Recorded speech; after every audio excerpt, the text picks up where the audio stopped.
¿Qué pasará con los créditos del IRS de hasta $6.600 mejorados durante la pandemia?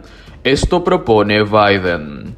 Los paquetes de estímulo económico aprobados durante la pandemia mejoraron varios créditos tributarios del Servicio de Rentas Internas IRS para dar un alivio a las familias de recursos bajos y moderados. Uno de ellos, el crédito por hijo o Child Tax Credit, estará en vigor solo por este año. Te explicamos qué pide para estos créditos el presidente Joe Biden en el plan anunciado esta semana. Además de los llamados cheques de estímulo, los paquetes con ayudas federales mejoraron temporalmente varios créditos tributarios como el crédito por hijo o por ingresos por trabajo. Eso supondrá otro alivio para los hogares de ingresos bajos y moderados más afectados por la pandemia, por lo que algunos expertos y legisladores han pedido que se conviertan en un balón de oxígeno permanente para esas familias. Que ello se concrete estará en manos de la voluntad del presidente Joe Biden y de un Congreso que hasta ahora no ha logrado consensos para aprobar asuntos económicos. Por el momento, el mandatario propuso extender el crédito por hijo y hacer permanente otro para ayudar a quienes necesitan gastar en el cuidado de sus niños dentro del recién desvelado plan para las familias estadounidenses de $1,8 billones. Te explicamos cómo funcionan estos créditos y qué propone Biden para ellos. El crédito por hijo. ¿Qué alivio ofrece? El crédito por hijo ha sido elevado a $3.600 desde $2.000 por cada dependiente menor de 6 años, a $3.000 desde $2.000 para los dependientes entre 6 y 16 años, a $3.000 desde $500 para los dependientes de 17 años que antes no eran elegibles. ¿Qué otras mejoras temporales tendrá? Principalmente son dos. La primera es que la mitad del dinero por este crédito comenzará a ser enviado de forma mensual a partir de julio y hasta diciembre de 2021. La otra mitad deberá ser reclamada al presentar la declaración de impuestos con los ingresos correspondientes al 2021. La segunda es que se eliminó el requerimiento de que el padre deba tener ingresos de al menos $2.500 al año para poder recibir el crédito, una regla que, de acuerdo con los expertos del Center on Budget and Policy Priorities, han afectado a familias pobres, especialmente a los afroestadounidenses e hispanas. ¿Cuándo vence este crédito mejorado? Este es un crédito permanente del Servicio de Rentas Internas IRS, pero estos montos mejorados o más altos estarán en vigencia solo por este año. ¿Qué propone Biden? En su plan para las familias estadounidenses, el presidente pide al Congreso que extienda las mejoras a este crédito hasta el 2025. Mientras trabaja con el Congreso para lograr que esos montos mayores sean permanentes. Ahora bien, el mandatario propone desde ya hacer permanente el aspecto de que este crédito sea reembolsable por completo, para que las familias de bajos recursos puedan seguir recibiéndolo. Ese ha sido el pedido de algunos legisladores demócratas, pero es incierto si contarán con respaldo republicano. El crédito por ingreso por trabajo. ¿Qué alivio ofrece?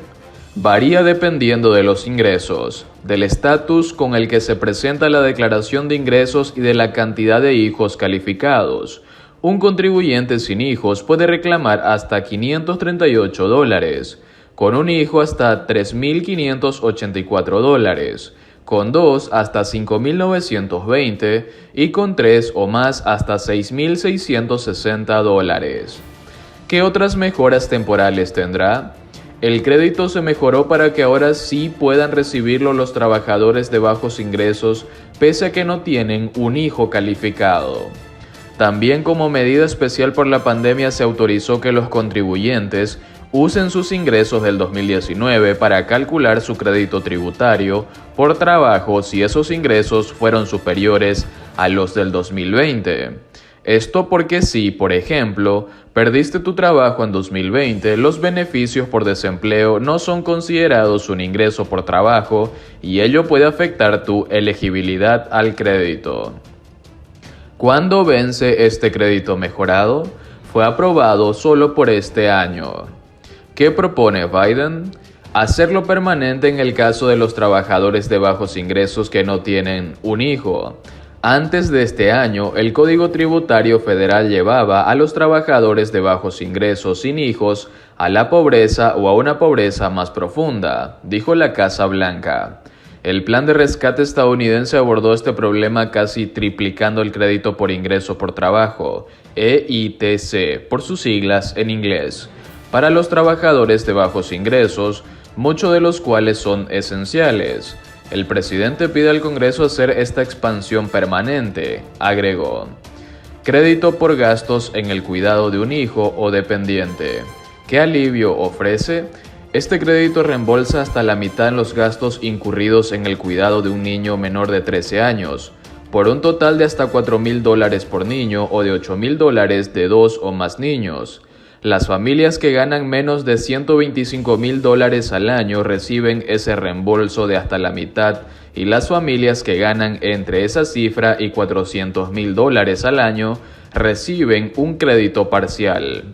¿Cuándo vence este crédito mejorado? Los mayores montos de reembolsos fueron aprobados solo por este año.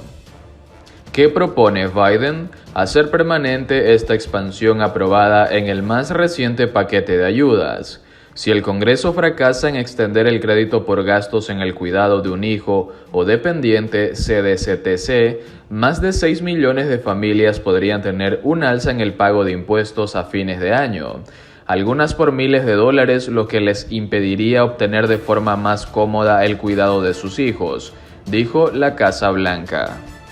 Por otro lado, quienes se vacunaron con 2 dosis de Pfizer o Moderna tienen un 94% de posibilidades de no ser hospitalizados por COVID-19. Así lo determinó un estudio de los Centros para el Control de Enfermedades de los Estados Unidos. El porcentaje entre quienes recibieron una dosis fue del 64% para las personas mayores de 65 años. Los Centros para el Control de Enfermedades de los Estados Unidos, CDC por sus siglas en inglés, publicaron este miércoles un estudio que concluyó que quienes se vacunaron con 2 dosis de las vacunas contra el COVID-19 de Pfizer o Moderna, las 2 más usadas en el país norteamericano, tienen un 94% de posibilidades de no ser hospitalizados como consecuencia de la enfermedad. El porcentaje entre quienes recibieron una dosis fue del 64% para las personas mayores de 65 años, quienes tienen mayor riesgo de padecer cuadros graves. El estudio se basa en los resultados de los ensayos clínicos sobre 417 adultos hospitalizados en 14 estados de Estados Unidos entre los meses de enero o marzo. Esta evaluación, hecha con información real de varios lugares distintos del país, sugiere que la vacunación proporcionó protección contra la hospitalización asociada al COVID-19 entre adultos de 65 años o más, afirma el estudio. El virus es particularmente peligroso para las personas mayores, por lo que los resultados en ese grupo de edad son particularmente importantes. La tasa de eficacia del 94% fue para las personas que estaban completamente vacunadas, lo que significa que habían pasado al menos 2 semanas después de su segunda dosis. Para las personas que solo fueron vacunadas parcialmente, lo que significa que pasaron más de 2 semanas después de la primera dosis, pero menos de 2 semanas después de la segunda dosis, la efectividad contra hospitalizaciones fue del 64%. En particular, no tuvo efectividad significativa la vacunación en las personas que se contagiaron menos de 14 días después de su primera dosis, lo que demuestra que se necesita algo de tiempo para que la protección se active y que las personas no deben ignorar las precauciones de inmediato. Los resultados muestran que a medida que se extienden las vacunas, las hospitalizaciones y las muertes disminuirán, dijeron los CDC. Estos datos sugieren que continuar vacunando rápidamente a los adultos estadounidenses contra el COVID-19 probablemente tendrá un impacto marcado en la hospitalización por COVID-19 y podría conducir a reducciones proporcionales en las condiciones y muertes posteriores al COVID, afirma el estudio.